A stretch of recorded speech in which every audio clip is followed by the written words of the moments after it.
This is Talk of the Town, a weekly program featuring community events happening in and around Northeast Michigan, with your host, Nancy Smitham, and get the latest from Alpena Community College with Dr. Don McMaster. And now, today's Talk of the Town. Good morning and welcome to Talk of the Town. I'm Nancy Smitham. My first guest today is Annie Hepburn from the Senior Citizen Center of Alpena. Hi, Annie. Hi, Nancy. How are you today? I'm doing very well, and I said you're from the Senior Center today, but today we're going to switch hats. Today you're actually here as the event lead for Relay for Life. Yes, with the American Cancer Society. You know, we just want to say that Relay for Life has been around for how many years? Oh, I've been part of it for 18 years, and I know that Relay for Life was around before then in Alpena and surrounding counties. And it used to be a 24-hour event where teams would come in, they'd get donations and raise money, and just all kinds of things happen during that 24 hours. But this year you changed it up a little bit. We did. We're going to a 12-hour event, so it's on August 10th at the Maritime Heritage Trail, which is over by the depot or NOAA.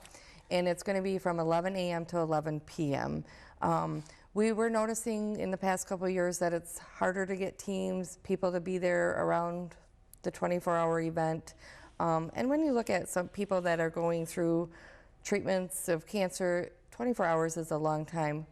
But we don't want to keep or forget about the reason why the relays were 24 hours, because people with cancer, it never stops. We know that it never stops. So our mission is still the same, but we're going to go to a 12-hour event and see how that goes this year. So I'm kind of excited about that, just because I think hopefully we'll get more participation.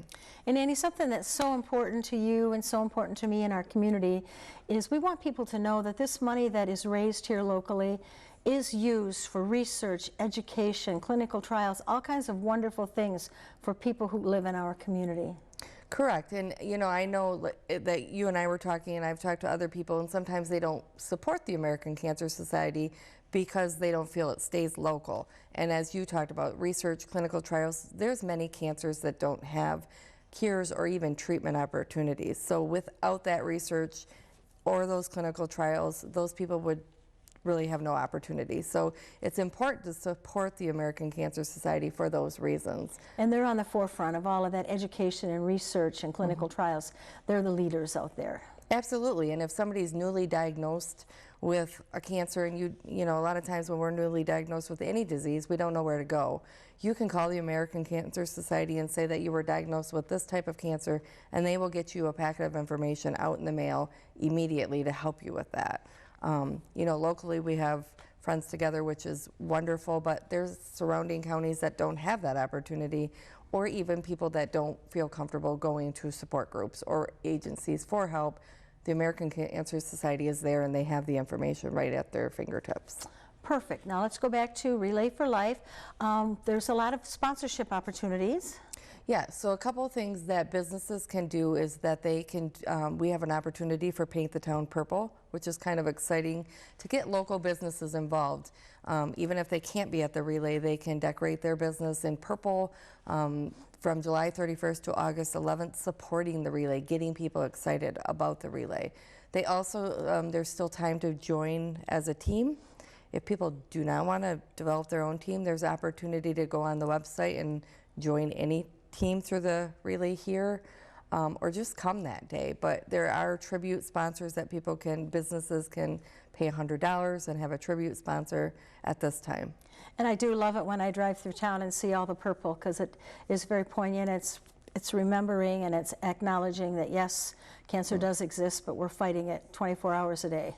Correct. And like I said, when you get the community behind you, I think that's what gets everybody excited. You know, Relay, as you've been to many of them, they're so emotional, I mean, and impactful. So you start out with the opening ceremony and survivor and caregiver ceremony at 11 a.m.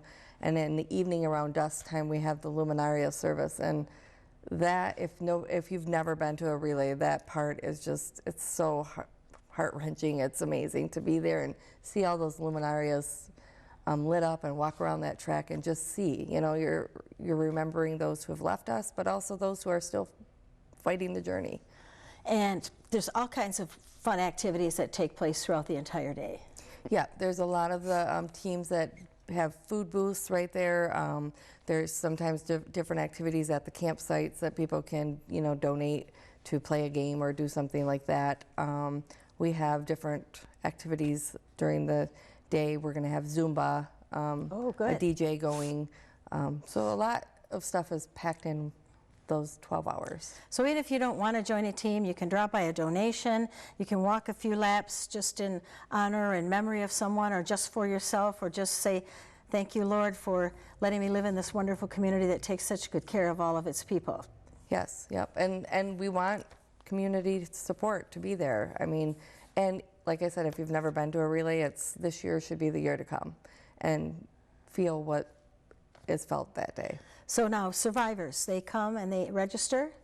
Yeah, everybody that comes should register at the welcome tent, just because then we know who are survivors, and maybe if they're a caregiver, so that people like that can be recognized.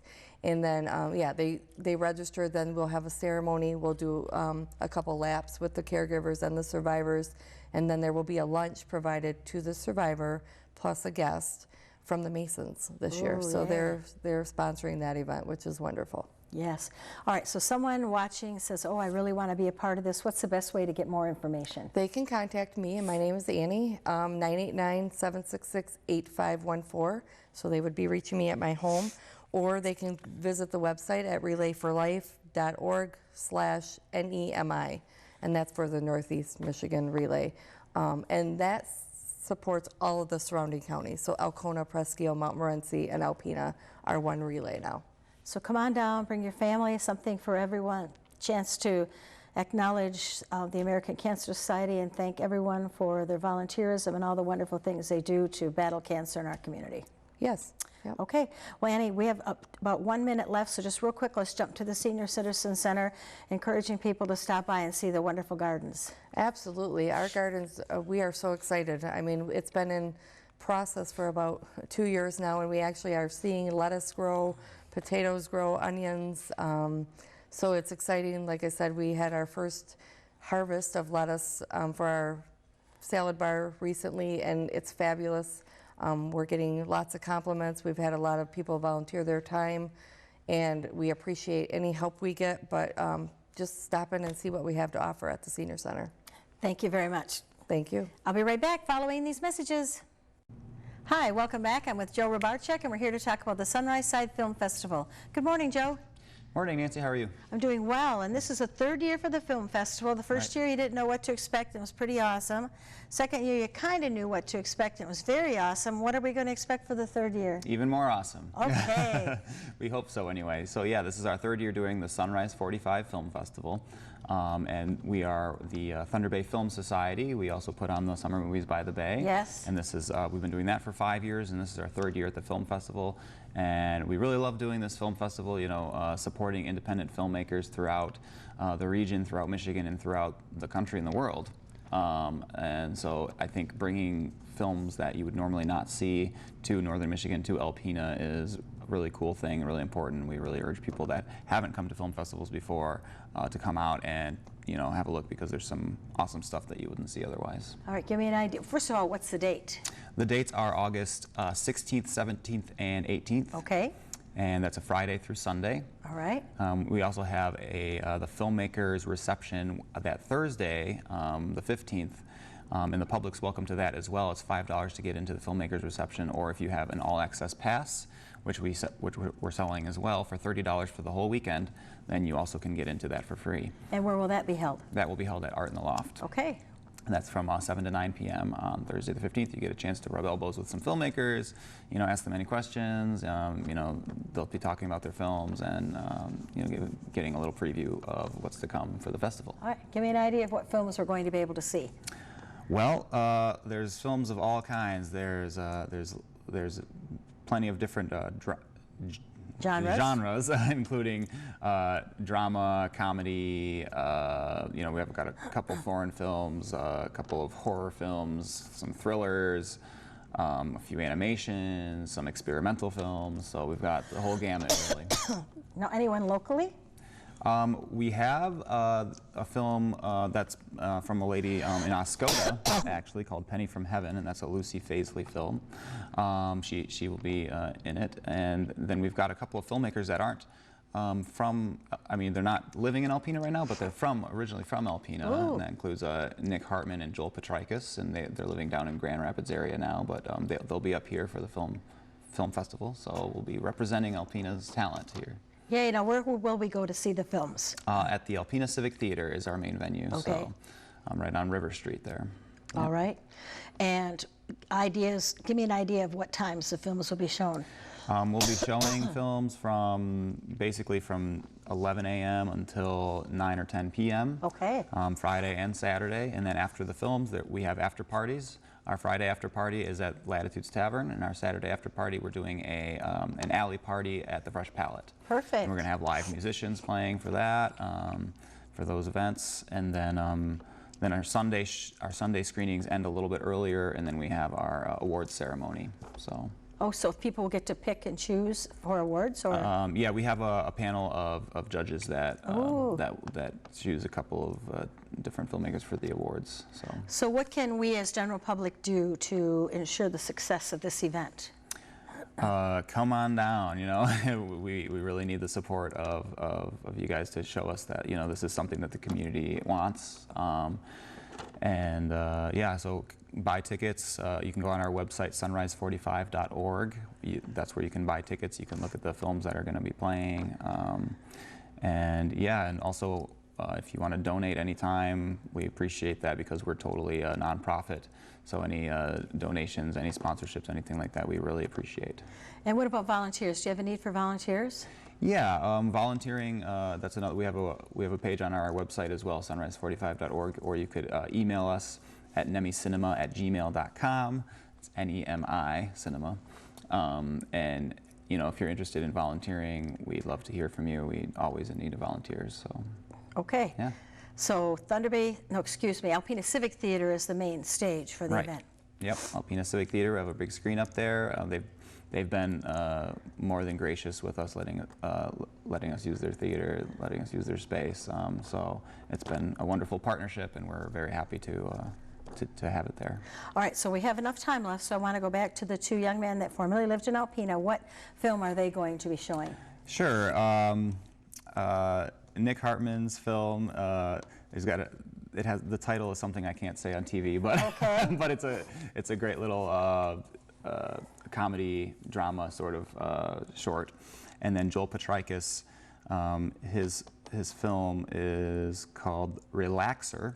And last year we had a film by him playing too, and it was called The Alchemist Cookbook, and that had a pretty big crowd too. But this is his latest film, and he's been sort of touring around and doing other film festivals around the country. And so it's great to have him here, and he'll be here in person too to do any Q&A sessions. And that's another part of the festival that, you know, brings a lot of people, I think, is having the filmmakers actually come up here, and after their screenings, we'll do Q&A sessions with them. The audience members can interact with them and, you know, ask them any questions that they want about filmmaking, you know, the process, you know, their inspiration, all kinds of stuff like that. Well, something we want the general public to know too is that doing an event like this brings lots of people into our community. So they're eating in our restaurants, staying in our hotels, shopping in our stores, supporting local people. So we ask the local people to come out and support this event too. Definitely. A couple of years back, we had a couple from Amsterdam come up, and I still talk to them to this day, and they came to Alpena just for this event, and they were just flabbergasted. They live in Amsterdam, and they said Alpena was like their dream place. You know, it was like a dream being here. So just to hear that is like, you know, that's and really you know, that's cool. the unique part. People come to go to Thunder Bay National Marine Sanctuary, come for you know, Thunder Bay Arts Council events, come for Sunrise 45 film festivals, come to you know, any of these events, these wonderful events we hold in our community, and then they decide, hey, this would be a pretty nice place to live, and they start checking out what a wonderful community we have, and Definitely. you know, they start coming back on a regular basis, or they move here. Right, exactly. So it's It's a pretty cool thing. Okay, so all access passes for the whole entire weekend, how much are they? $30 for all access passes. For any one screening you want to go to, whether it's a feature film or a shorts program, is $5. Okay. So, pretty reasonable. Oh, very reasonable. And then if you want a day pass, it's from $13 to $15 depending on what day you go, and that's for Friday day, Saturday, or Sunday pass. Okay. Yeah. All right, so one more time, how can we reach you to get more information? What's the website? You can reach us at sunrise45.org. Okay. Or you could check us out on our Facebook page. Also, just search in Sunrise 45 Film Festival, and we'll come right up. So you can get in contact with us either way. Well, thank you so very much for doing this, for bringing this wonderful event to our community. I hope that everyone joins in and it's very successful, and it sounds like it will be again. Yeah, thank you. Thank you, Joe. All right, take care. Yeah. Please stay tuned for Dr. Don McMaster following these messages. Greetings, everyone. Welcome to Talk of the Town. I'm Dr. Don McMaster, president of Alpena Community College, and I'm pleased to have as our guest this morning Carrie Kamishek, assistant to the executive director of the ACC Foundation, and assistant to the president of the college, myself. Yes. Welcome, Carrie. Thank you. Yeah. Thank you. Glad to be. So you're 1 month into this new position. Yes. You're not new to the college. No, not by any means. But let's talk about how the first month has gone. How do you feel about things? I feel very good. It's a learning process. I am only a month into it. I did start this position June 24th with Barb. Spent a whole week with her before she retired July 1st.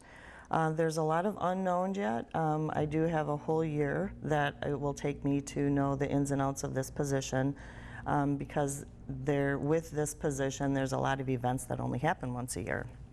And at this time we are working on the Golf Scramble, which is August 17th at Rivers Edge Golf Club.